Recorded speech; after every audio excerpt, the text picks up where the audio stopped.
Drive past the bodegas and squalor of the South Bronx, and suddenly an architectural jewel will appear that has no earthly business being there. This is Yankee Stadium.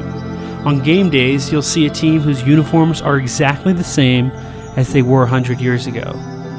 If you wander over to center field, there's a place called Monument Park. Here, there are numbers and plaques of men who wore the pinstripes. And there are so many legends of this team that at this point, all of the single-digit numbers are taken. Every number has a story and legend behind it. This is the story of those men and of the team that, because of their actions, became a worldwide symbol of success. This is the history of the New York Yankees. Babe Ruth and Lou Gehrig, number 3 and number 4. The Great Bambino and the Iron Horse. They were the two most famous baseball players of the 1920s, forever entrenched together in the lineup card and history. But between them, there was bad blood. Though dominant on the field together, off the field, they didn't speak for half a decade to each other. And it was not just their body types that were different. Their personalities and beginnings were also dissimilar. One was a quiet Ivy League star from Manhattan. The other grew up in a working-class neighborhood in Baltimore, the son of a saloon keeper. Both men's lives ended young, with memorable goodbyes on the hallowed ground they played together on. One ended with a powerful speech, and the other with a famous photo. Babe Ruth was never supposed to be a name everybody knew. Born George Herman Ruth in Baltimore, Maryland, Ruth was sent to a boarding school at age 7 because his father thought he was a bad kid. At St. Mary's Industrial School, Ruth became the best pitcher and hitter on the team. Secluded for most of his life, when he got out and started playing baseball professionally, Ruth acted like a kid, eating hot dogs like he was Joey Chestnut, and once going up and down an elevator just for fun.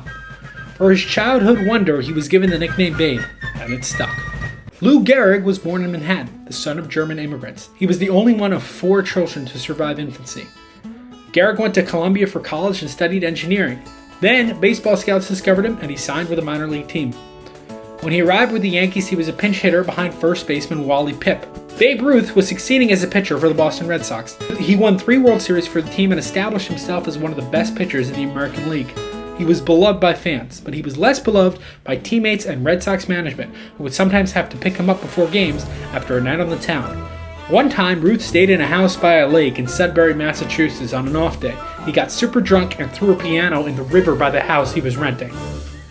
After the 1918 season, Boston owner Harry Frazee famously traded Ruth for $125,000 to the Montgomery Biscuits. To the Akron Rubber Ducks. To the Albuquerque Isotopes. To the Binghamton Rumble Pony. To the Staten Island to the New York Yankees. Got it. And it was there where he would become a star. 2 great 90s pitchers, Tom Glavine and Greg Maddux, once said it best. Chicks dig the long ball. But before the long ball, there was the dead ball era, called such because the soul of the actual baseball would literally die before the game. No, it was because there were a lot of doubles and triples and not many home runs. After the Black Sox scandal, where a Jewish gangster rigged the 1919 World Series because he wanted to hit the Pat McAfee same-game parlay Super Boost on FanDuel, baseball's popularity was failing.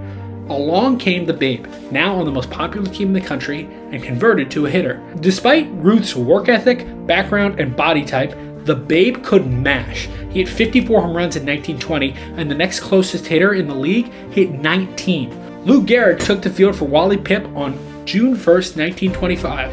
He wouldn't miss a Yankee start for 15 years. Sports stars those days were bland. There was Walter Johnson, the Big Train, Christy Mathewson, the Christian Gentleman, Grover Cleveland Alexander, the guy I confused with the president, but he's a different guy, and he just got drunk a lot. But the Bambino had swagger. He had a childlike wonder within him, and it made him super appealing to the youth all across America. At a time when baseball was unchallenged as the premier national sport, Ruth was the biggest star they had ever had. To the point where if you ask someone right now, 100 years after he played, which sport Babe Ruth played in and what team he was on, most people would know. That case cannot be made for Lou Gehrig, who had an upper-class personality. He sometimes asked teammates to go to the opera with him, to which they said, "Bro, no." Despite being overshadowed, Gehrig admired Ruth at first. He once said one of his proudest moments of his career was shaking Ruth's hand after he hit his 60th home run in a season. Ruth and Gehrig traveled to Japan together as part of a tour which ultimately introduced baseball to the country. There are a bunch of promotional pictures of the two together, and they generally seem like good chums. Even though they're all staged, they seem like they're enjoying themselves. Ruth and Gehrig were the old school Kobe and Shaq. Because there are limited clips of Ruth and Gehrig together, let's just watch Kobe and Shaq highlights while I list stats. Between 1925 and 1934, Ruth and Gehrig combined hit 771 home runs for the Yankees. They won 3 World Series championships together, and their 1920-17 team, often called Murderers Row, is often considered one of the greatest teams of all time. Albeit, one of the greatest teams made up of a bunch of white guys with funny names, like Benny Bonahue, Johnny Grabowski, and George Epiphanes. But like Kobe and Shaq, they had beef, and it's pretty hard to stem out exactly where it came from. The Gehrig-Ruth drama is mired in a bunch of different accounts, but it mostly reads like an episode of The Bachelor. Babe Ruth had 2 wives, Helen and Claire. Lou Gehrig's wife, Eleanor, got along with Helen, but unfortunately Helen died and Ruth married a lady named Claire. Claire and Eleanor did not get in. One time, Lou Gehrig's mom said it was a shame that Claire, Ruth's new wife, doesn't dress her stepdaughter like she does her biological daughter, one of them being nicer than the other. The Babe heard about this comment and told Lou Gehrig that his mom should back off. Lou took offense to that, and they didn't talk for 7 years. People on The Bachelor probably have gotten upset or less, but it appears like a gross overreaction. But journalism in those days was very positive about players and didn't really go in depth as like a Jeter A-Rod story where every little spike was analyzed for about 10, 20 years. So there was probably a lot more to this relationship. My theory is that there was more brewing with the spotlight battle. Like Kobe and Shaq, 2 egos found it difficult to coexist despite the success. Gehrig was always overshadowed. The day he hit 4 home runs, John McGraw, the famous Giants manager, retired. In the 1932 World Series, Gehrig hit 529 and 3 home runs. It was Babe Ruth's called shot that was the top story. As the Babe was declining, Gehrig became the clear-cut best player in the Yankees.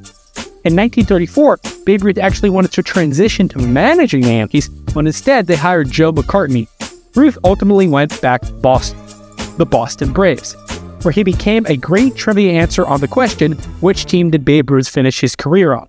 In one of his final games, Babe Ruth hit 3 home runs as a Brave at Forbes Field in Pittsburgh, numbers 712, 713, and 714 in his career. With that, the great Bambino retired with every standard home run and offensive hitting record in the books. His 60 home runs in a season stood for 40 years. His home run career record stood for 50, and he's still 3rd all-time.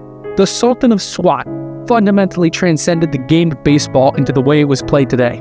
MLB saw how people dig the long ball and made adjustments with having more baseballs per game and prohibiting mucking the ball up to create a more home run-friendly game.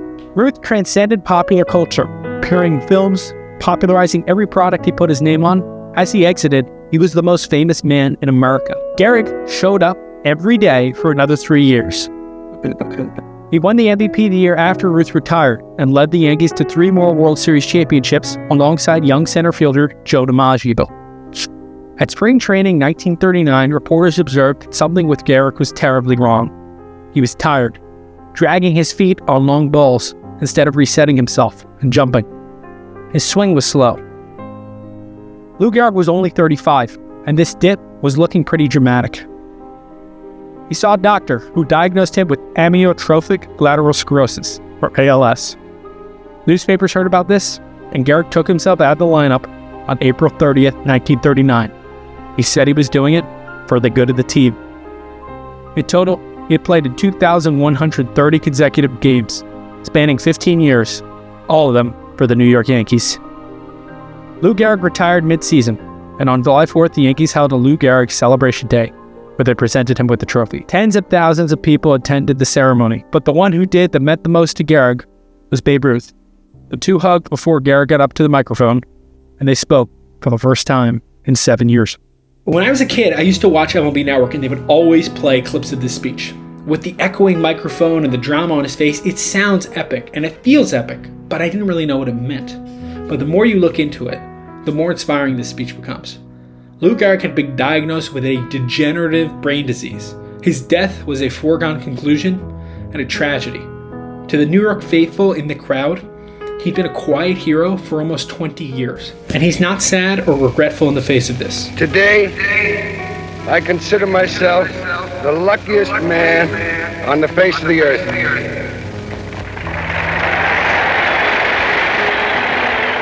That I might have been given a bad break, but I've got an awful lot to live for. Thank you. Gehrig died 2 years later. He was 37 years old. The Babe went on, making TV appearances, promoting the U.S. war effort. He was diagnosed with cancer in 1948 and made his final appearance at Yankee Stadium that year.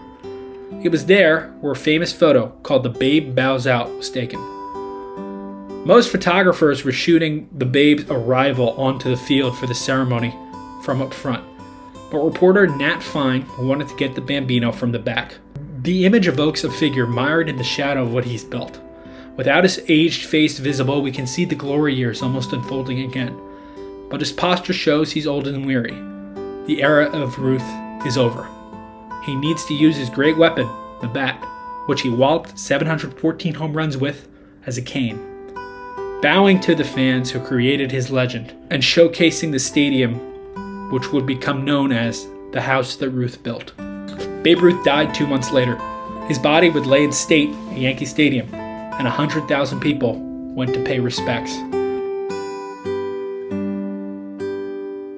Babe Ruth's story also brought a myth that tortured Boston fans, that his trade from the Red Sox to the Yankees caused a curse where they would never win a World Series game. The slump lasted for 86 years, ending in 2004.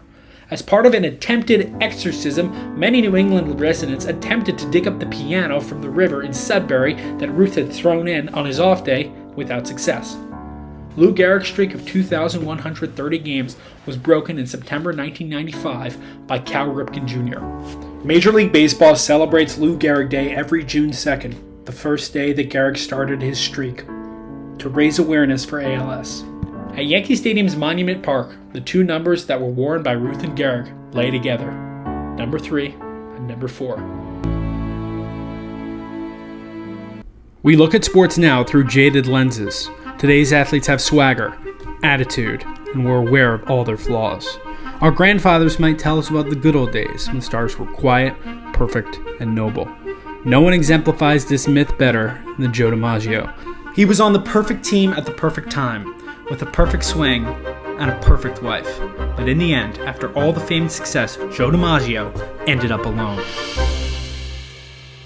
Joe DiMaggio grew up in San Francisco, the son of Italian immigrants. His father, Giuseppe, was a fisherman from Sicily, and his mother, Rosalie, looked after Joe and his 8 siblings. As a young hitter in the Pacific Coast League on the San Francisco Seals, Joe DiMaggio had a 61-game hitting streak, which grabbed the attention of the New York Yankees. They offered him a contract, and in 1936, he came up to the team. Babe Ruth had retired the previous season, and Lou Gehrig's health was waning. Joe DiMaggio was the new star of baseball's best and most popular team. And during his first 4 seasons, the Yankees won the World Series every year. On the field, he had elegance and swagger. His swing was the perfect amount of movement, nothing extra. Longtime teammate Yogi Berra described him. "I wish everybody had the drive he had. He never did anything wrong in the field." The writer Wilfred Sheed wrote, "In dreams, I can still see him gliding after fly balls as if he were skimming the surface of the moon." In baseball, consistency is everything. But in hitting, consistency is not easy. A hitting streak is defined as the consecutive days a batter goes with getting a hit. On May 15, 1941, Joe DiMaggio got a single. The next day, he got another. On June 3rd, he had hit in 20 straight games. Notable, but common. June 17th, he got a hit in his 30th straight game. Now, it was a top story, but DiMaggio was only getting started. The modern-day record was 41, set in 1922 by George Sisler. On June 24th against the St. Louis Browns, DiMaggio was 0 for 3 in his first 3 at-bats. He needed a hit to keep the streak going. In the 8th inning, he came up and laced a single. The streak was alive at 36. Every single day, no matter the score, there was tension. And every day, Joe DiMaggio continued to show up and hit. On June 28th, he hit 40. With a doubleheader the next day, he got to 41 and 42 straight games, breaking the modern record. There was another record from 1897 when Wee Willie Keeler had hit in 44 straight games. DiMaggio broke that on July 2nd with his 45th straight game with a hit. It kept going. Every night, win or lose, Joe DiMaggio got a hit. On July 16th, he got to 56 straight games, 12 more than the previous record. The next night, in the first inning, DiMaggio rifled a hot shot down the third base line, but there stood Cleveland third baseman Ken Kelton, backhanding the smash, straightening up, and throwing out DiMaggio by stride. He went 0 for his next 3, and the streak was over at 56. Since then, no one has gotten close. One player, Pete Rose, has gotten to a hitting streak over 40, with a 44-game hitting streak in 1978. Some players get to 30 if they're lucky, but no one has touched 56 over 80 years. After the game, the streak ended. Joe DiMaggio went out and got a drink alone. This was not uncommon for him. In the book Summer of 49, David Halberstam wrote that DiMaggio guards his special status carefully and tends to avoid all those who might define him in some way other than the way he defined himself on the field. The night after his 56-game hitting streak ended, Joe DiMaggio got another hit and started a new 17-game hitting streak. In total, he would get a hit in 72 of 73 games. Despite Ted Williams hitting .406, the last player to date to hit 400 in a season, DiMaggio would win the 1941 MVP. It's war! And who better to serve the United States than baseball's greatest player, Joe DiMaggio? Here he is being sworn in. Here he is eating an Army meal. Here he is putting on an exhibition game to entertain the troops. Here he is in a helmet on the left. There you are, Joe. Here he is greeting this guy. Yes, sir, from 1943 to 1945, Joe DiMaggio served the Army overseas during World War II. By golly, what a guy. When DiMaggio returned from the war, he picked up right where he left off and won the 1947 MVP. But soon after, he seemed to have lost a step. By 1951, his replacement in center field, a boy from Oklahoma named Mickey Mantle, was on the Yankees, and Joe retired. Joe DiMaggio was an all-star every year he played. He won 3 MVPs and 9 World Series championships in just 13 years as a player. The Yankees retired his number 5 in 1952, and DiMaggio was elected to the Baseball Hall of Fame in 1955. With silence and grace, he had captured the hearts of millions of Americans. On January 14, 1954, at a San Francisco courthouse, Joe DiMaggio married Marilyn Monroe. Both were adored by the public. It seemed like a classic American tale, 2 icons tying the knot. When they arrived for their honeymoon in Tokyo, 4,000 people stood outside their plane, hoping to get a glimpse at these 2 American icons. But inside the relationship, it was not as glamorous. Joe was uncomfortable with her massive celebrity and suspected she had affairs. Marilyn found Joe reclusive and lonely. He sometimes became violent towards her. Marilyn Monroe was also unstable, addicted to painkillers and alcohol. Their marriage lasted only 9 months, ending with Monroe filing for divorce, citing mental cruelty. Joe DiMaggio and Marilyn Monroe were married for 274 days, but Joe never got over her. Soon after, Monroe married the playwright Arthur Miller, but her problems persisted. That marriage ended after 5 years in 1961. Depressed, Monroe checked herself into a mental hospital, but when she realized she couldn't leave without a family member present, she called Joe DiMaggio, who was there the next day, and though they had been divorced for 6 years, he came through and got her out.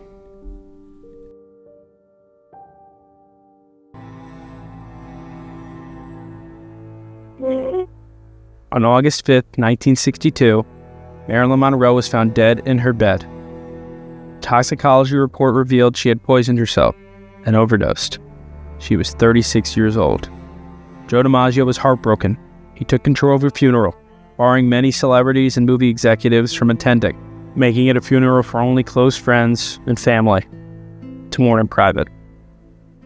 After the funeral, DiMaggio ordered fresh roses to be delivered to Marilyn's grave 3 times a week for the next 20 years.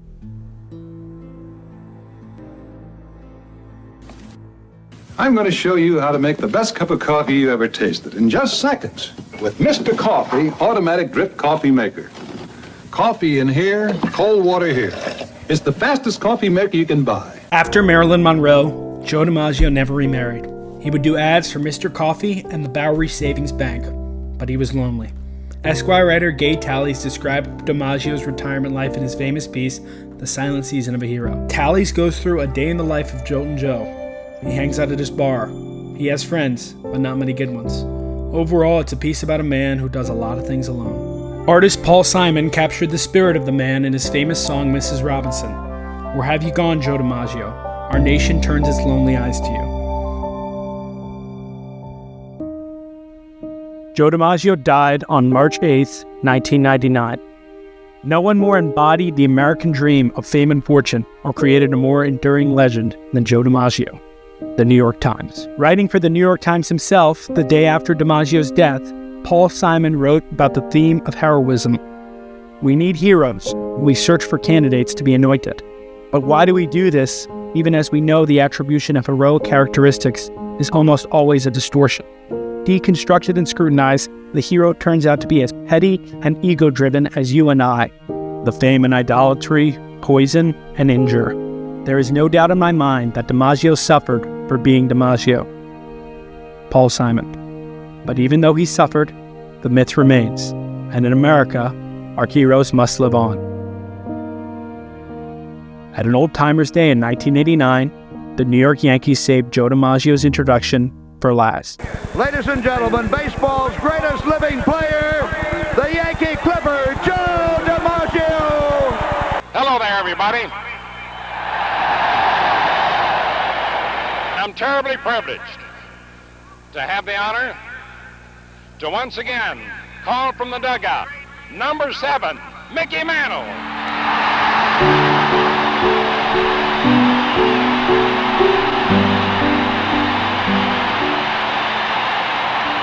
Mickey Mantle was a mythic figure in American and baseball history. On the field, he hit 536 home runs, won 7 World Series, 3 MVPs, and a Triple Crown in 1956. It was less the stats, but more the experience of watching him that stuck with a whole generation of baseball fans. The way he swung from both sides of the plate so gracefully, the way he dipped his shoulders when he ran around the bases. All of this was imitated by young boys across the country for an entire generation.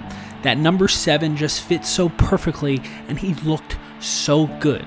The swagger of his smile could never be forgotten. But underneath this mythic portrayal of Mickey Mantle, there was a sad man who indulged in the excess of alcohol and women offered to a superstar in the 1950s and 60s. He rarely saw his family, drank excessively, and was rampantly unfaithful to his wife. Below Mantle's perfect exterior and the party exterior, there was another, deeper layer of Mickey Mantle. A layer of a sad man who dealt with tremendous pain. The pain was from critical injuries that would make his baseball career a constant physical struggle. And the sadness was from the guilt that he never said goodbye to his dying father and would never live up to his expectations.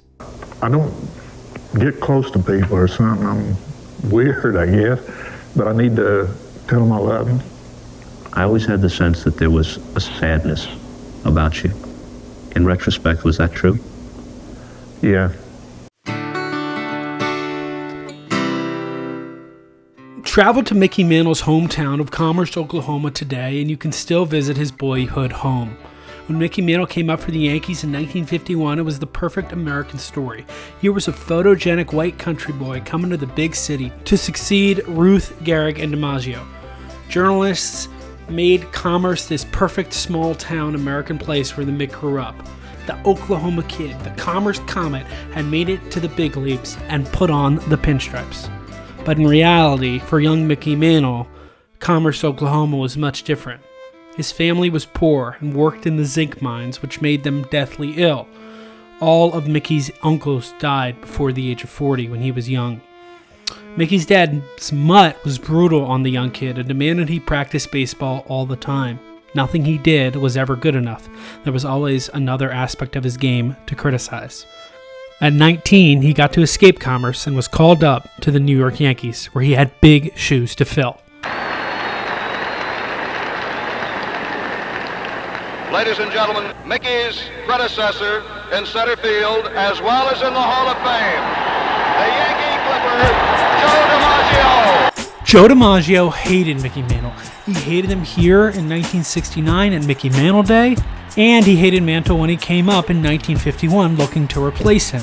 The energy of this speech showcases this beef oddly. You see Mantle in the left frame looking disdainful, DiMaggio giving the speech to Mantle looking disinterested. When they shake hands, it's very brief. Joe DiMaggio's last season, 1951, was Mickey Mantle's first. At that point, the Yankee Clipper hardly talked to anyone in the clubhouse. Why DiMaggio disliked Mantle specifically is unknown, but it probably has to do with the fact that the aging superstar was being replaced by the wide-eyed youngster. The beef came to a head in the 1951 World Series. In Game 2, Willie Mays hit a short fly ball to right center field. Mantle was playing right and DiMaggio was playing center. At the last second, DiMaggio called off Mantle, saying he got the ball. But Mantle had already run so fast that he had to stop his blinding speed on a dime. And when he did, he tripped on a storm drain that was in Yankee Stadium's outfield. Then his knee crumpled.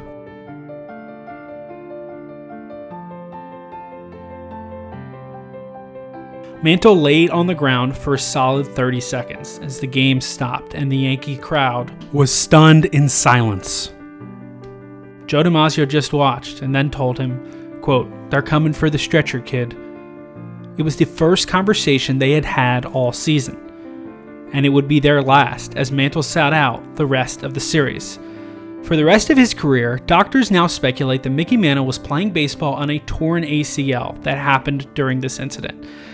Mantle was in tremendous pain, and while his power would continue to develop, his blinding speed was never the same after this moment. Early in the next season, 1952, Mantle would have to deal with even more pain.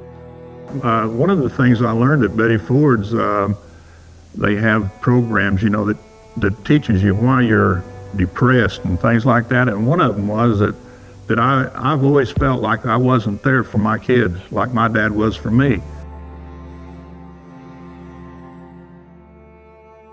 Mickey Mantle's father, Mutt Mantle, died on May 6, 1952. He was just 40 years old. Despite Mantle's wife's pleading, Mickey insisted he go to the funeral alone. When it came time to leave the cemetery after they had buried Mutt's body, Mickey stayed behind, berating himself for never having told his father he loved him. From Florida, a powerhouse of vitamin C. Florida orange juice is a real powerhouse of vitamin C for active people like Mickey Mantle, New York Yankees star. The pain of Mickey's father's death and disappointment, combined with the pain of his knees, led Mickey Mantle to drink. But not like orange juice, like liquor. I have to have orange juice with its vitamin C and energy to play my best ball. Mickey got away with everything. He had prostitutes on call for every city in the American League. Mickey drunk drove, but if he ever got stopped by a cop, they were so thrilled to see the Mick's face that they would let him off scot-free. One time, a mistress of his claimed she was pregnant with Mickey's child, so a man on Mantle's payroll took the girl to the East River and threatened the woman that she had two choices: leave Mantle alone or this, which meant Mantle's guy was going to drown her in the river. I've been eating K-Rose syrup ever since I was no higher than a baseball bat. Pour on plenty of K-Rose syrup. That's a lot of syrup. Like I do. While Mantle was partying it up, his stats on the field also continued their prodigious pace. He won the Triple Crown in 1956, and the Yankees won the World Series in 5 of his first 8 seasons. Plus, in the summer of 1961, he was chasing history. In 1927, Babe Ruth hit 60 home runs in a season, breaking his own record of 59 and setting a mark that many thought would stand forever. By 1961, that record had stood for 34 years. Jimmy Fox got to 58 in 1932, and Hank Greenberg also got to 58 in 1938. But the pressure of going for the record got to both players late in the season, and neither could catch the Babe. By midsummer 1961, it was evident that baseball's biggest star, Mickey Mantle, had a chance to break the record. But there was another Yankee slugger that year that was putting up a valiant fight to also catch the Babe, but this star was far less known. Hi, I'm Roger Maris. You know you can get baseball trading cards free on Post Cereals. Roger Maris had a much stiffer personality than Mickey Mantle on camera, as you can see in this cereal commercial. Throughout 1961, he was standoffish with the media, the pressure of chasing the record, really got to him, and the media did not treat him well. Who did this guy think he was, chasing the Babe's record? In September, Mickey went down with an injury, ending his chase with 54 homers, but Maris still had a shot. Now the pressure built exponentially. Every city the Yankees traveled to that month was sold out. Every question Maris got asked was a version of if he thought he could break the record. He was stuck at 60 until the last day of the season. Fastball hit deep to right. Watching it. Way back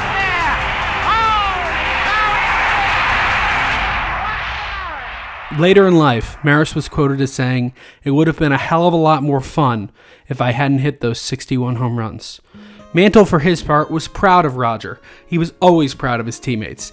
When the Yankees were on the road, Mickey would take rookies to his favorite milkshake joints in each city. When a player was going through a rough divorce, Mickey offered up his apartment for as long as he needed, free of charge. The last 5 years of Mickey Mantle's career dampened his incredible legacy. He lost out on being a .300 hitter in the last few months of his final season, 1969, and after he retired, his alcoholism went from bad to worse. 1969, when I retired, I didn't feel like that I had given it all I had, or I felt like something was missing. And by that time, I was probably an alcoholic and didn't know it. It got pretty bad. People would tell me I did things, and I couldn't remember. I was not a good father, really. I mean, I wasn't ever there.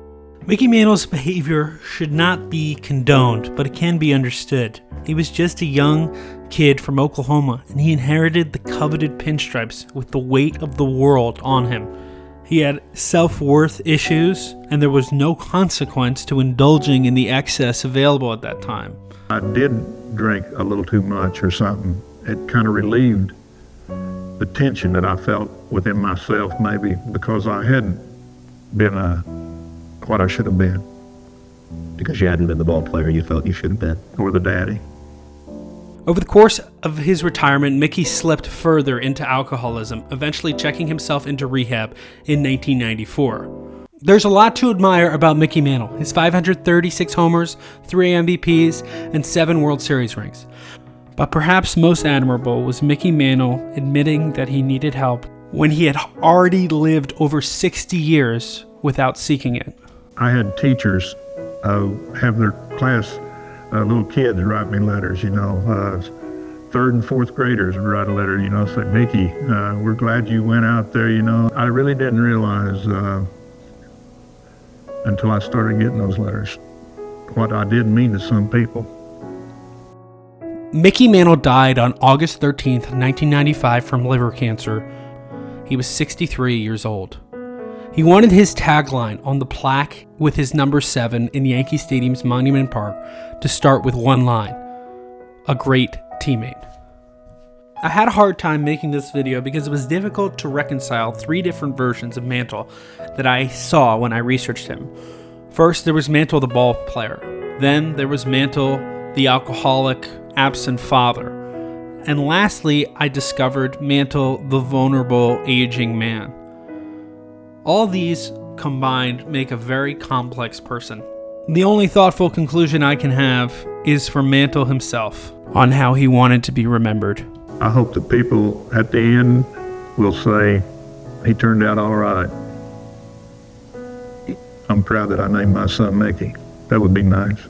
The most famous photo of Yogi Berra is him leaping onto Don Larson after the perfect game he pitched in 1956.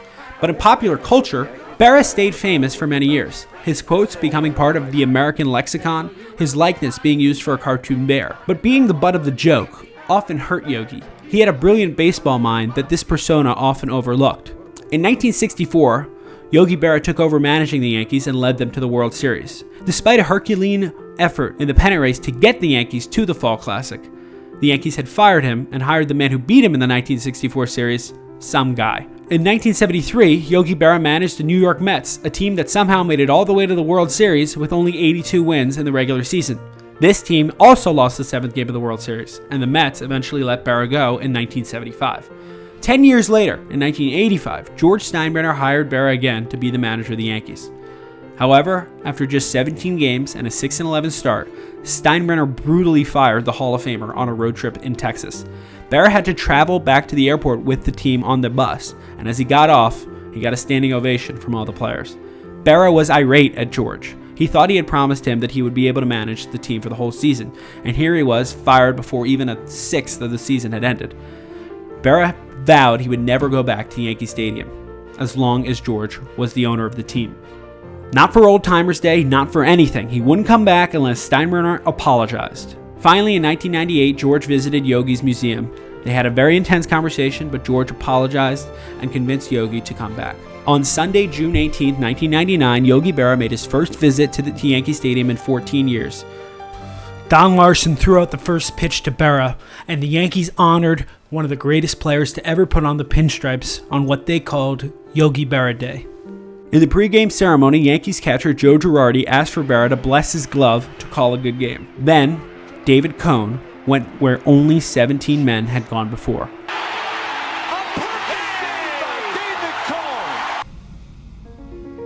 Ruth, Gehrig, DiMaggio, Mantle. At least one of the four greatest players of all time had been on the Yankees for over 40 consecutive years. In the 43 years from 1921 to 1964, the New York Yankees made the World Series 26 times. Over those 26 World Series, they won 18 of them. But in 1964, the Yankees would lose a 7-game World Series against the St. Louis Cardinals. And afterwards, for the first time in 3 generations, they were bad. Missing the Fall Classic in 8 straight seasons, CBS, the Yankees owners, looked to sell the team. And for $10 million, they sold it to the head of a shipbuilding company named George Steinbrenner. George Steinbrenner didn't like floppy hair. When he arrived at his first spring training, he didn't even know his players' names, but he could see their numbers. He wrote down the numbers of the biggest aggressors, and then instituted a policy that remains with the Yankees to this day. No mullets, no beard. If you played in pinstripes, you have to be clean-shaven. The boss, as he was called, had arrived, and in his years as Yankee owner, anything seemed possible. At halftime at a basketball game in Reno, Nevada, Yankee manager Billy Martin gets a drink. Roy Hagar, a reporter for the Reno Evening Gazette, recognizes Martin and starts to interview him. Billy answers a few questions, but then complains that reporters always twist his words. He wants to see Hagar's notes. No, says Hagar. Martin insists and reaches for the notes. When Hagar hides them behind his back, Martin feels justified to start swinging. The blows knocked off Hagar's glasses, chipped at least 3 teeth, and left a gash above his eye. He was the quickest guy I had ever been in a fight with, said Hagar. I couldn't even get a punch in. Billy Martin was a brilliant manager. He was passionate, cunning, and a great motivator. When the New York Yankees hired him in 1976, he led the team to the playoffs for the first time since 1964. In the 5th game of the ALCS, Chris Chambliss came to bat with the chance to win it with a home run. He hits one deep to right center. That ball is out of here. The Yankees win the pennant. Nowadays, players would celebrate on the field, but in '76, the players tried desperately to escape the field. It's been speculated whether or not Chambliss even ever touched home plate. Billy Martin had a dark side. Once, when he saw his team eating casually after a loss, he flipped over the table of food and decried their relaxed effort. His ego was fragile, and he would always butt heads with Steinbrenner and players. The biggest ego he had a problem with on the Yankees was their best hitter, Reggie Jackson. It's June 1977, and Reggie Jackson is hanging out by his locker at Yankee Stadium, talking to Sport magazine reporter Robert Ward.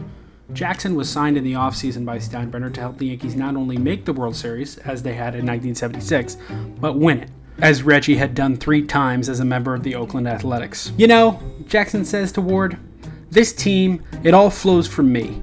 I've got to keep it all going. I'm the straw that stirs the drink.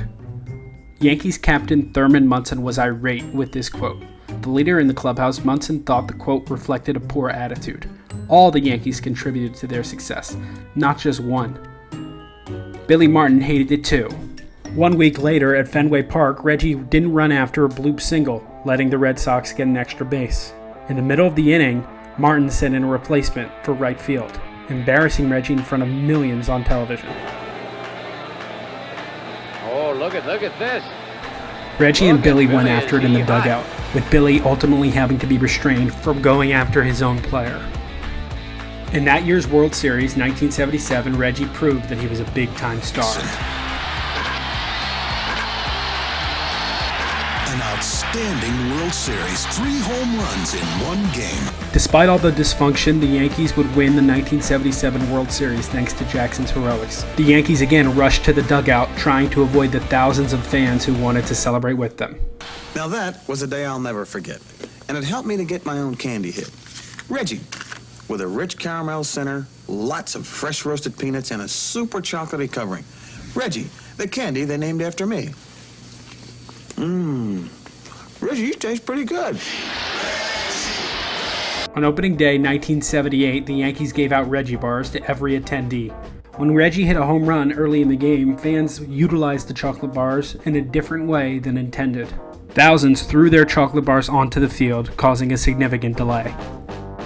Aside from the Reggie bar incident, 1978 did not start out well for the Yankees. They were losing games. When a reporter asked Billy Martin how he felt about Reggie and George, he said they're perfect for each other. One's a liar and the other's a convict.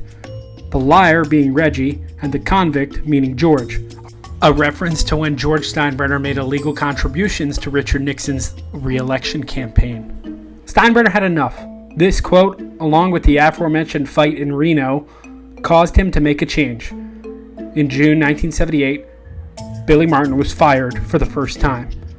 5 days after Martin was fired was Old Timers Day.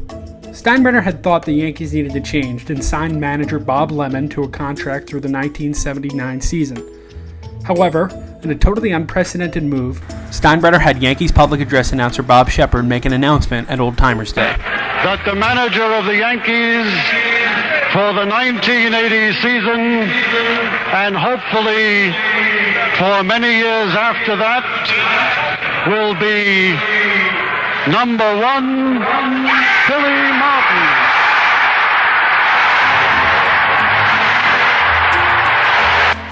Fans went nuts. To review, Steinbrenner had just announced who his manager would be, not right now, not next season, but the season after next season in 1980. The 78 Yankees ended up making one of the greatest comebacks in sports history, beating the Red Sox in a one-game playoff and repeating as world champions. Despite the chaos, Steinbrenner was able to stack his team with talented players thanks to the newly created free agency process. The ballpark experience was changing as well in 1978. That year, Philadelphia Phillies fans were greeted by a furry green creature who became known as the Philly Fanatic. The Yankees wanted in on this mascot action and hired a firm to develop a name for their new character. They came up with the name Dandy, as in Yankee Doodle Dandy. Steinbrenner cautiously approved having the bat-shaped character, modeled after Captain Thurman Munson, roam the ballpark.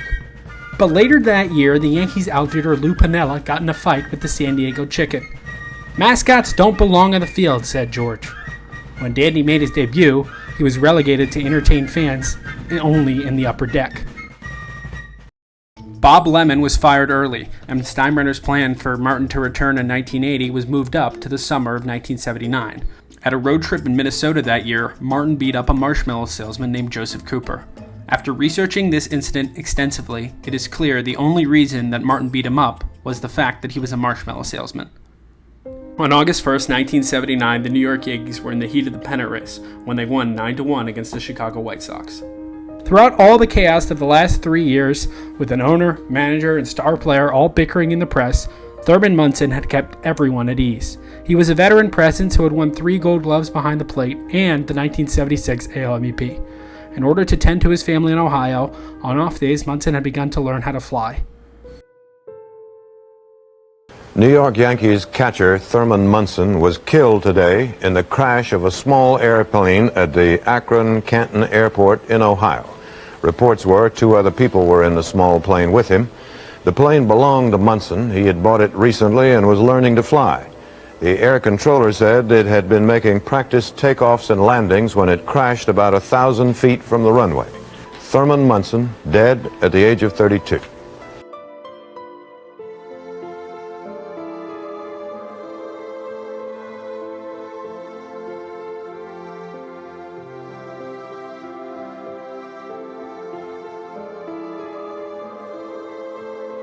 The following night, the Yankees held a moment of silence for their beloved captain. The 1979 team collapsed, unable to go on without their guiding catcher. Due to Dandy's resemblance to the now deceased Munson, the mascot was scrapped. With the Yankees' moral compass gone, George, Billy, and the Yankees would enter the most chaotic decade in the franchise's history, the 1980s. You know, a lot of people think Billy and I argue all the time. Actually, we agree on just about everything, right, Bill? Yeah, you betcha, George. We even drink the same beer. Light beer from Miller. Light's got a third less calories than the regular beer, and it's less filling. And the best thing is it tastes so great. No, George, the best thing is less filling. No, Bill, it tastes great. Less filling, George. Billy, it tastes great. Less filling, George. Billy? Yeah, George. You're fired. Oh, not again. Light beer from Miller. After the Yankees lost the third game of the 1981 World Series, George Steinbrenner claims two Dodger fans recognized him in a Los Angeles hotel elevator. The boss claims that they made fun of him. Steinbrenner said in rapid succession he threw two punches at the fans, two rights and a left. Down went the first fan and down went the second. Quote, "There are two guys in this town looking for their teeth and two guys who'll probably sue me," he said that night at an impromptu press conference. It's speculated whether this incident ever happened. Some think that George made it up to try to motivate his team to turn the 81 series around. But it didn't work, and the Yankees would lose the 1981 World Series in 6 games. In 1983, Steinbrenner hired Billy Martin for the third time. We had a lot of long talks with George. A lot of guys are going to wonder how we're going to get along. Like, I'm sure you're going to ask me that question later on. Well, we've straightened a lot of things out. For instance, I'll be handling all the trades. What do you mean?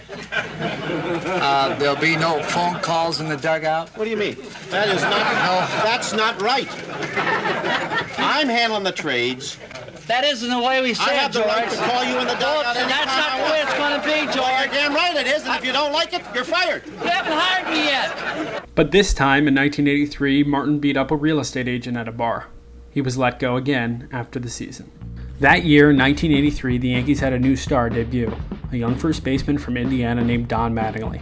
Like Munson and DiMaggio before him, Donnie Baseball did everything right, and he became the face of the franchise. And they knew it would not damage his psyche. He pitched a little bit. Look at this! Look at that little red-headed fella. In Steinbrenner's desperate attempt to claim a title, he fired people all the time. In his first 23 seasons, he changed manager 20 times. In his first 26 years, he went through 13 publicity directors. Big free agent signings also came and went. All-time stolen base leader Rickey Henderson used to brag that from his Manhattan apartment, he could see the entire state building. Future Hall of Famer Dave Winfield was meant to replace Reggie Jackson, who went to the California Angels. When Winfield had a poor series late in the season, Steinbrenner complained to the press that instead of Mr. October, a nickname Jackson was given for his postseason heroics, Winfield looked more like Mr. May. It was the beginning of an epic feud. Don Mattingly continued to produce, winning 9 Gold Gloves and the 1983 MVP. But on July 4th, 1987, he aggravated his back and was diagnosed with a rare condition called spinal stenosis. His back was then in a permanent state of pain, and for the second half of his career, he struggled to stay on the field. George Steinbrenner was annoyed with the team's performance in 1989, and privately told Billy Martin he'd be coming back for a 6th stint as Yankee manager in 1990. Celebrating his promotion with a friend on Christmas Day 1989, Martin went to a local bar near his home in Binghamton, New York. 5-time New York Yankees manager Billy Martin died last night at the age of 61. Police investigators struggled to figure out who was driving, but one thing was certain. Both Martin and his friend were drunk.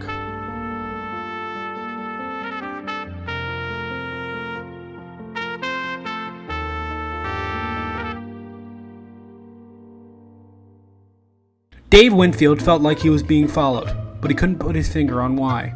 He was suing George Steinbrenner for $500,000 that the Yankees never paid to his charity, even though it was stipulated in his contract.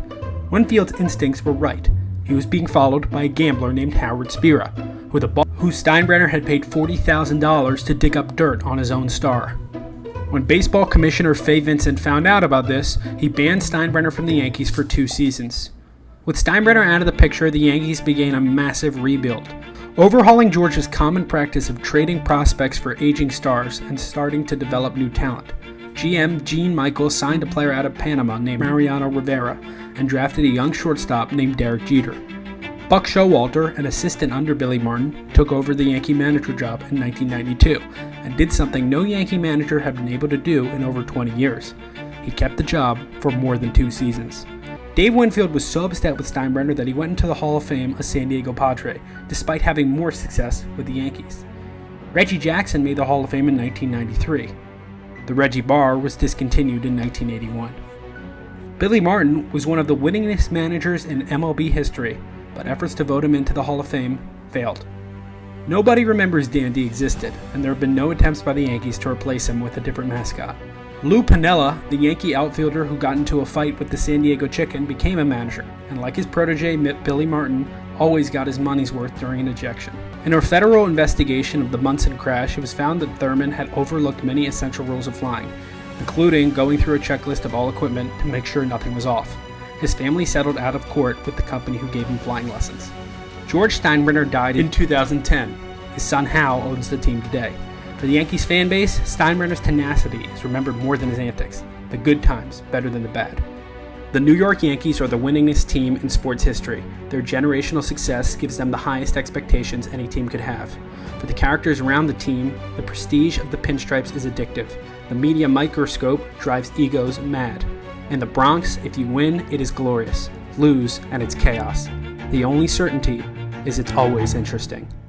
In 1923, the New York Yankees won their first World Series title. They then won again in 1927, 28, 32, 36, 37, 38, 39, 41, 43, 47, 49, 50, 51, 52, 53, 56, 58, 61, 62, 77, and 78.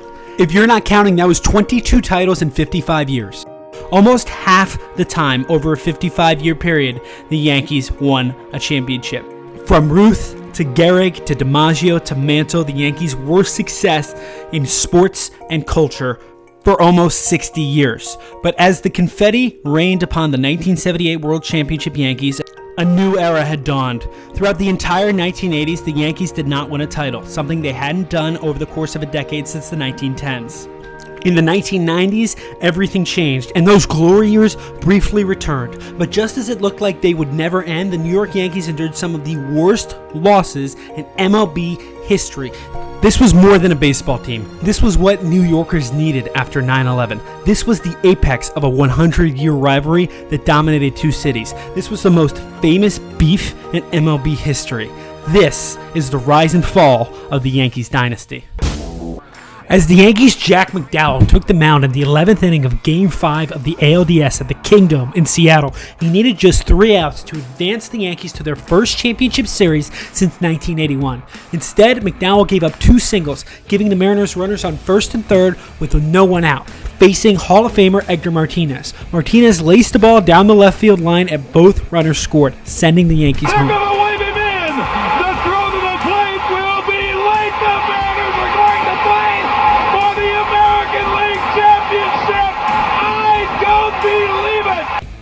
Yankees owner George Steinbrenner then fired manager Buck Showalter and hired all-time loser Joe Torre. Torre had managed for over 20 years in baseball and never even won a playoff game. It was a massive gambit that was lambasted in the press as a dumb move. But Torre was able to create a winner that season, and a lot of things came together for the team that year. A young shortstop from Kalamazoo, Michigan came up named Derek Jeter and won Rookie of the Year. A 24-year-old starter named Andy Pettitte won 20 games for the team. And Panamanian reliever Mariano Rivera became a dominant arm in the bullpen in front of closer John Wetland.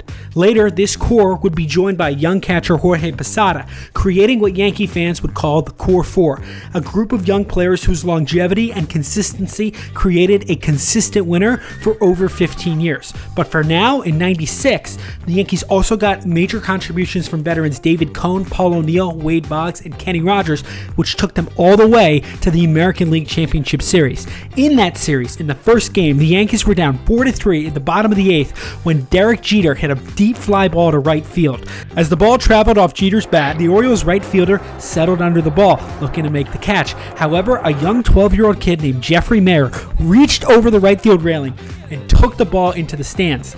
Legally, this should have been called fan interference and an out. However, the umpires did not interpret it that way on the field and called Jeter's hit a game-tying home run. Later in the 12th inning, Bernie Williams hit a home run to get the Yankees the commanding 1-0 series lead, which probably never should have been theirs. But the Yankees took advantage, winning 3 out of the next 4. and making the Fall Classic for the first time since 1981. When that final out was recorded, Joe Torre, the career loser, began to break down. But they still had the World Series to win. In that series, they would face a powerhouse. The Atlanta Braves were called the team of the 90s. They had 3 Hall of Fame starting pitchers, Greg Maddux, John Smoltz, and Tom Glavine, and Hall of Fame third baseman Chipper Jones. In the first 2 games, the Yankees were outscored 16-1 on their home turf and looked to go to Atlanta to win at least 2 out of 3 to keep the series alive. In Game 4, backup catcher Jim Leyritz was up in the top of the 8th with the Yankees down 6-3. Leyritz hit a deep fly ball to left field, tying the game at 3, and the Yankees would eventually win in the top of the 10th on a Wade Boggs walk. The Yankees won Game 5 the following night, and then in Game 6 had a lead, and as the 27th out was recorded, the New York Yankees were back on top of the baseball world for the first time in 18 years. This ring was special. Many fans had waited their whole lives to see something that had become common in the lives of their fathers and grandfathers. The Yankees were back where they belonged. It was great for fans and a great sign for New York City. In the 70s and 80s, New York City's population had declined and crime was up. But now, as the Yankees came back, the crime was down, the economy was good, and the Yankees and the city were restoring its former glory as the best in the world. In 1998, the Yankees established themselves as truly the best team in baseball, winning a record 125 games in the regular season and postseason combined, and easily sweeping the San Diego Padres in the World Series to win their second title in 3 years. In 99, they won another World Series, again against the Atlanta Braves. They'd now won 3 out of the last 4 years. The Yankees win! In 2000, the Yankees faced off against the Crosstown Mets in the first Subway Series since 1956. One of the Yankees' best pitchers, Roger Clemens, hated the Mets' best hitter, Mike Piazza. In July, he threw a pitch at him, knocking him out cold. And in the World Series, when Piazza hit a ball, broke his bat, and the shard of the bat went back to Clemens, he flinged the bat right back at him, causing both benches to clear. Save for a Benny Agbayani walk-off homer in Game 3, the Mets really never had a shot in this series, and the Yankees won in 5 games, Derek Jeter becoming World Series MVP. The Yankees had now won 4 World Series in the last 5 years, and in the last 3 years they had won 12 World Series games, and their opponents had only won 1. No team had won back-to-back-to-back World Series titles since the 1970s Oakland Athletics. And the Yankees themselves hadn't even done it since the early 1950s. It felt like the league was 29 teams and then a separate league for 1. The following season, the Yankees were up 13 games on the Red Sox in the AL East on September 10th. Then, everything changed. Most fans hate the Yankees inherently for their constant winning, but in 2001, many casual MLB fans buried that hatchet and started to root for the team as a sign of New York and the country's resilience. However, early on in the postseason, it looked like the Dynasty would come to a swift and unexciting end. They were down 2-0 in a 5-game series against the Oakland Athletics, and in Game 3 were clinging to just a 1-run lead in the bottom of the 6th when Terrence Long hit a sharp ground ball down the right field line. On first was Jeremy Giambi, who was hustling to the plate, and the Yankees' right fielder's throw was offline. Suddenly, out of nowhere, Derek Jeter appeared between home and first, shoveling the ball to catcher Jorge Posada and barely nabbing Giambi at the plate, holding the lead in the game. Jeter coming down the line, fielded with his bare hand, a shovel to Posada, and Giambi is out. The Yankees won that game and the next 2 and headed to the ALCS, where they would face off against the 116-win Seattle Mariners, who they easily beat in 5 games. They then made the Fall Classic for the 4th straight season and 5th time in 6 years. But this World Series felt a little different. The rubble in Lower Manhattan had yet to be fully cleaned out. Bodies were still being searched for. But just 49 days after September 11th, the New York Yankees were playing a World Series game at Yankee Stadium, and the president threw out the first pitch. George Bush was wearing a bulletproof vest under his FDNY sweater and had a Secret Service guard armed, disguised as an umpire, on the third base line. Less than 2 months after the worst terrorist attack in its history, here were the Yankees. Here was New York. Here was America, continuing on.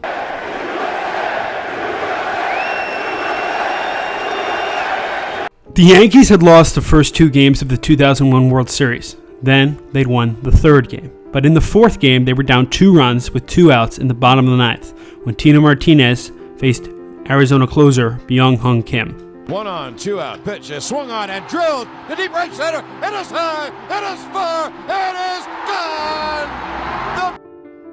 Tino's homer had tied the game at the very last second, and as the clock struck November for the first time in the history of the MLB season, Derek Jeter hit a home run to win Game 4. The series was now tied 2-2. The Yankees then found themselves down 2 runs again the following night, again in the bottom of the ninth, and again against Kim.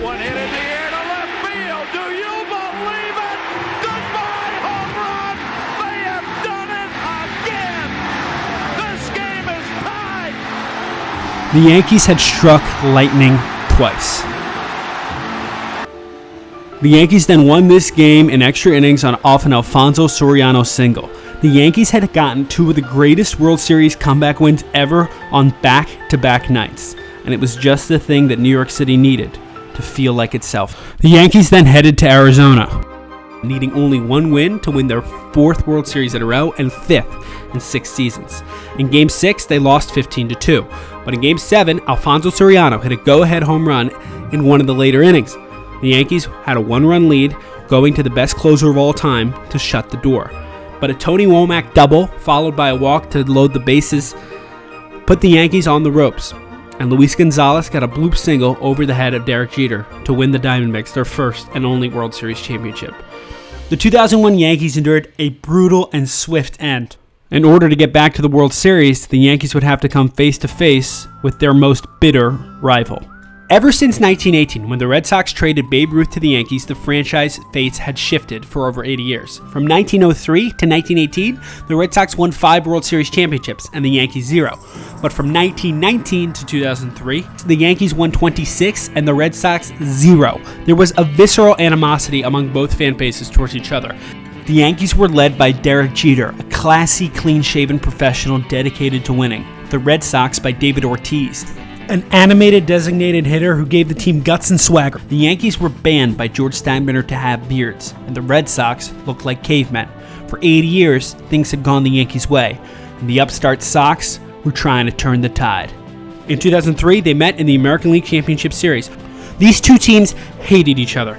With the series tied 1-1, Pedro Martinez hit a batter in the 3rd inning. Tensions were high as everybody kind of just stared at each other for a minute. An inning later, Roger Clemens threw a ball not at Manny Ramirez, but Manny Ramirez really wanted to believe it was at him, and he got upset and charged the mound. The benches cleared yet again. Don Zimmer was nicknamed Popeye for his distinct face when he was a player for the Brooklyn Dodgers and New York Mets. In 2003, Zimmer was in his 6th decade of baseball.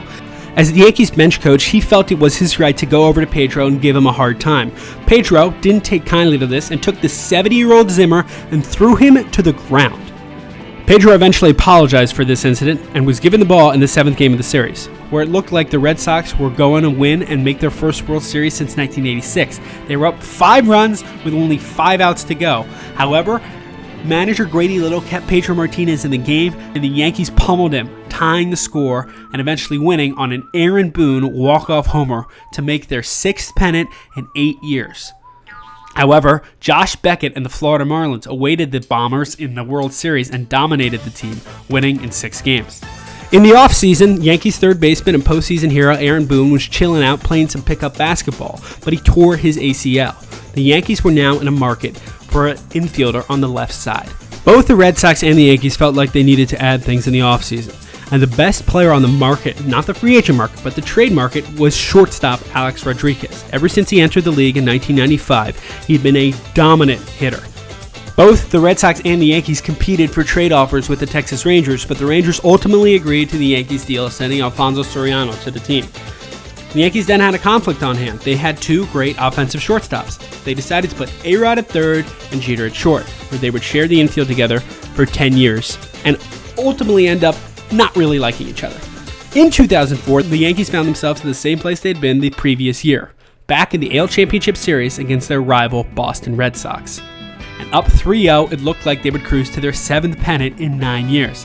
However, they then endured the 4 worst losses in franchise history and maybe baseball history. In Game 4, Dave Roberts stole second, the Red Sox tied the game, and Ortiz hit a walk-off home run to win it. In Game 5, Ortiz again got a walk-off single to win Game 5. The Yankees were now up 3-2 going home. Game 6, Curt Schilling had his bloody sock game. The Yankees lost that. Now they had an epic face-off in Game 7, but it wasn't close. Johnny Damon hit a grand slam early, and the Red Sox became the first team in baseball history to come back down 3-0 in a series and vanquished their demons. For the Yankees, it was their worst loss ever.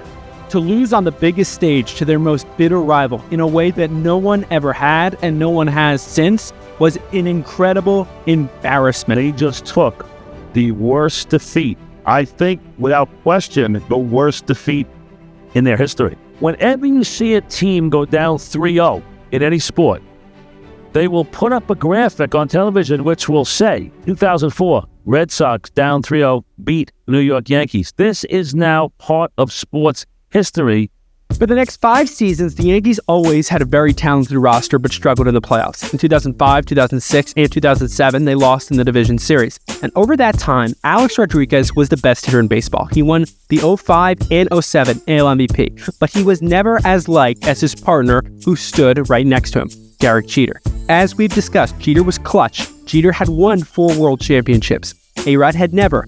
And it didn't help that Alex Rodriguez loved the New York spotlight and would always do things that would provoke the tabloids to cover him consistently. Jeter, for his part, did not like the press invading his private life and went to great extents to keep everything secretive. It didn't stop the New York press from trying. Derek Jeter, because he looks a little fat in a photo. The way that A-Rod and Jeter were covered led to tension, because A-Rod always felt like he was in the shadow of a player who really was not as productive as he was offensively when you look at the numbers. Jeter was overrated as a fielder. Jeter never won an MVP. Jeter hit for average at the top of the order, while A-Rod drove him in with homers and racked up RBIs. No play represented the Jeter and A-Rod beat better than a short pop-up that was hit in a blowout against the Baltimore Orioles in 2006. A-Rod calls for the ball, then Jeter calls for the ball, and the ball lands a little past A-Rod. Jeter gives him a hateful glare. After the game, GM Brian Cashman told Jeter that he had to apologize. He had to make things right. They couldn't have the perception that Jeter and A-Rod hated each other out in the open like that. But the cat was out of the bag, and the New York media would constantly press each player on their feelings toward their teammate. I don't know what's happening here. Let's move on. As Josh Hamilton hit bomb after bomb in the home run derby round in 2008 at the old Yankee Stadium, it was one of the last memorable moments in the house that Ruth built. After that season, the old Yankee Stadium was demolished, and a new, more luxurious Yankee Stadium was built across the street, filled with modern amenities and plenty of suites. While the old stadium had been showing its age, it had still witnessed 26 World Series titles and was hallowed ground for fans of the team. Building the new stadium was one of the last projects overtaken by George Steinbrenner. He had taken a step back in his management of the team, but always wanted a new place so the Yankees could generate more profits with the suites and the luxurious boxes. Armed with their new stadium, the Yankees decided they needed to spend big, and GM Brian Cashman went on a very successful spending spree, signing Mark Teixeira, AJ Burnett, and most importantly, CC Sabathia, a pitcher who had dominated the previous season with the Cleveland Indians and Milwaukee Brewers, who changed the vibe in the clubhouse and gave the team some guts and solid cohesion. That year, the Yankees went all the way to the World Series, and in the playoffs, A-Rod redeemed himself to the fans, hitting home run after home run, winning ALCS MVP, and eventually getting his first and only World Series ring, and the Yankees' 27th ring. Glory was back in the Bronx, but even with its talented core, the Yankees haven't made it back to the World Series since. The morning of the 2010 All-Star Game, George Steinbrenner suffered a heart attack and passed away. He had overseen the team since the early 70s and witnessed 7 World Series championships under his watch. Steinbrenner had embodied the Yankees' winning and passionate ways.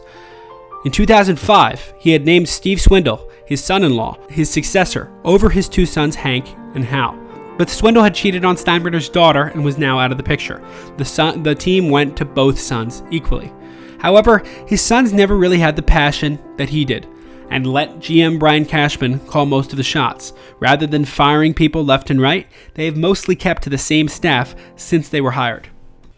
After 2009, public opinion for the Yankees had shifted on A-Rod. Many fans really liked him now, but he soured that very quickly, getting suspended for performance-enhancing drugs in 2012 and starting a public feud with Major League Baseball over that suspension, ultimately missing an entire season. As Jeter's and A-Rod's contracts were expiring, they both hit major milestones in the pinstripes, but Jeter's were constantly more celebrated by the baseball world. When A-Rod hit his 600th homer, it was cool, but not a moment many Yankee fans remember. While when Jeter hit a home run for his 3,000th hit, it was idolized as one of the great moments in baseball history. When A-Rod did the same thing a few years later, it was like, cool.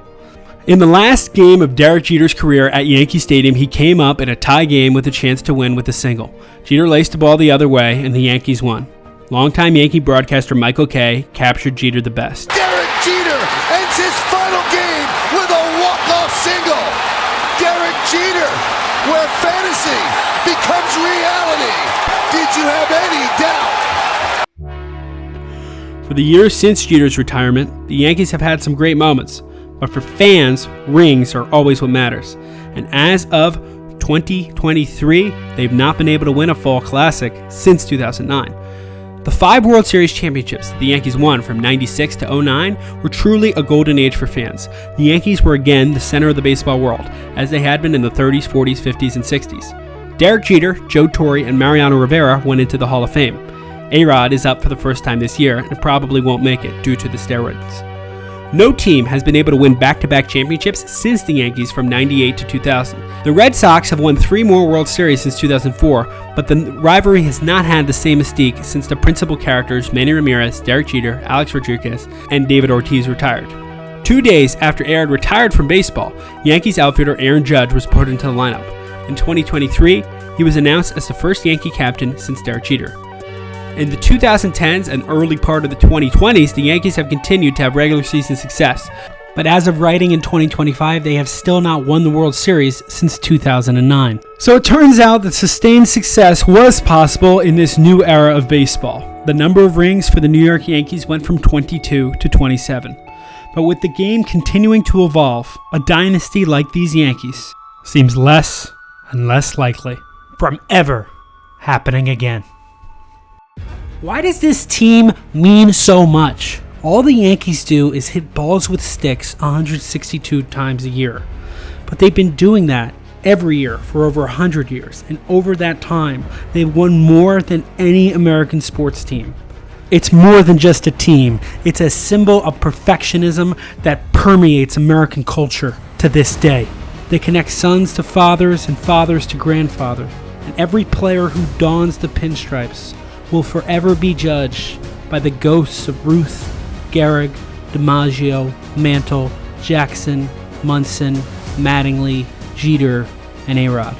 All those men who we covered today were not perfect in their own lives, but when they donned the pinstripes, they were perfect. Whether it was Mantle's swing or Jeter's swagger or DiMaggio running the bases, to this day, the Yankees are still the only team that never shows names on the back of their uniforms. And the reason for this is that when these men showcase these perfect elements, they ascend to a higher plane. There are no stark identifiers except the number on their back. They are no longer their name. They are simply New York Yankees.